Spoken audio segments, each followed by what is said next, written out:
What's up guys, Coach Az here, back again with another video, and today I've got for you 7 different ways that you can work on the punch bag. Now you could also do this with shadow sparring, but today I'm going to be doing it on the freestanding bag, so we're going to get straight into it. Round 1, it's leading with the kick. So for this round, every combination I throw, I'm leading with a kick, okay? The idea here is that I really want to focus on the landing after the kick. So when I throw it, I need to make sure that I land in a solid stance and in a good position that's going to set me up to then throw my hands and follow with the hand combination. Now in terms of what you throw here, you can vary it as you please. Roundhouse kicks, push kicks. If you're more of a freestyle fighter, you can include things like hook kicks, spinning kicks, etc. The hands, 2, 3, 4 punch combinations. The big thing to be aware of course, is the range difference. Remember, our legs are longer than our arms, so there might be a little adjustment that's needed. After the kick lands, you might have to shuffle your feet into range. So here, leading with the kick, following with the hands. Okay, going into round 2, we're going to flip that on the head. So here we're leading with the hands and we're following with the kick. Okay, kicks are actually really difficult to land on people, especially when you're trying to throw them on their own. So practicing combinations that finish on a kick allow us to develop the ability to create setups. Here we're looking for combinations that flow nicely into kicks. So play around with your punch combinations and see what naturally flows. I like to work a lot of counter rotation, which for example right there, I throw the lead hook, which then set me up for the back leg round, or there, the back arm cross that sets you up for the lead leg roundhouse, okay? Taking into account things such as levels and distance management. Guys, if you're liking the video so far, please drop us a like down below. It really helps the channel, lets me know that I'm doing good stuff here and that you want to see more of the same.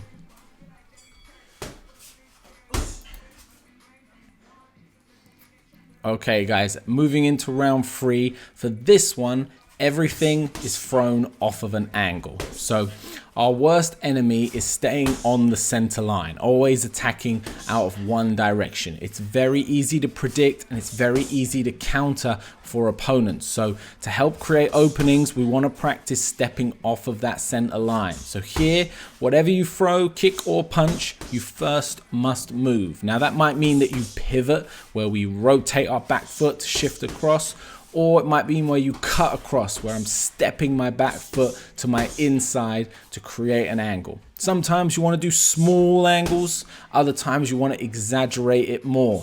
Maybe you throw a fake to set up the movement, maybe you throw a technique and then move, create the angle. And again, as always, I'm working different levels of attack and I'm trying to vary up my combinations as I'm working through the round.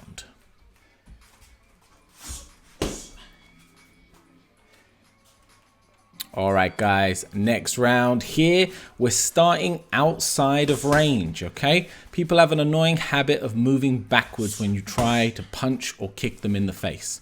Remember, bags don't move, so we need to simulate this by working from different ranges. Here I'm working on entering into fighting range or anticipating that my opponent is going to move backwards. This gives us the opportunity to work on sliding, stepping, spinning, and even jumping into range to catch our opponent.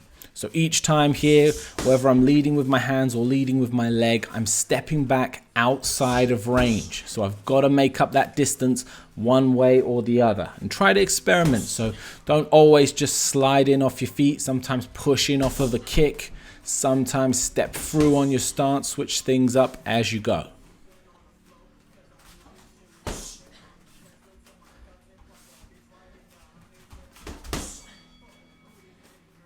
Okay, again, for the next round, we're basically switching it up. On this one, I'm starting in close. So we're working at that close range or in the clinch. This in fighting, it's such an important element of striking disciplines.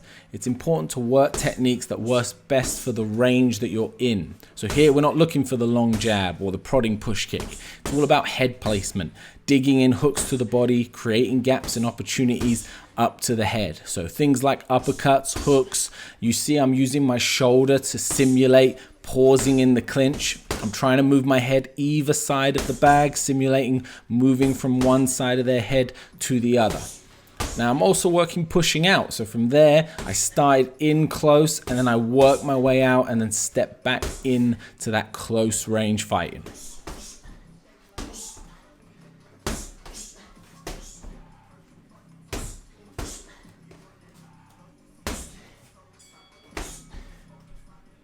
Okay, 2 more rounds to go, and this is probably my favorite, the speed round.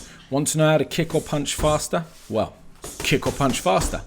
Sounds dumb, but you need to put some focus on throwing techniques fast to build the ability to do it. So take a round and focus on shooting your techniques at maximum speed. Now obviously, don't worry too much about the power here, and if the technique gets a little bit compromised, that's fine too. We're really trying to develop that fast twitch muscle fiber, that ability to move quickly to and from the target. I'm leading with the hands or I'm leading with my leg, and I'm really working on just focusing purely on the speed of my technique to and from my guard.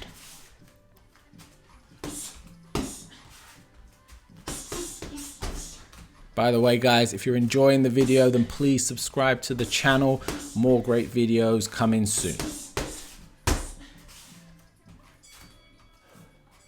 All right, guys, final round, and it's the power round. So here, I'm taking the volume right down. I'm not throwing tons of strikes. I'm throwing mostly single shots, but I'm really working on rotating my body and putting my weight in behind these strikes. Now, this freestanding bag, it can't really handle an awful lot of power, so I'm pulling back a little bit here, but I wanted to demo it for you just so you get an idea of the kind of rhythm and tempo that you're looking for. I'm giving myself the chance to catch my breath in between techniques. Can still throw some 2-hit combos, of course, but the focus here is on generating that blunt force trauma, that major power in our big power punches, our lead arm hooks, our back arm straights, our back leg roundhouse kicks. So guys, I hope you've enjoyed this video. I hope you found these things helpful. Please drop us a like and subscribe. More good things coming to the channel soon, and I will see you on the next one.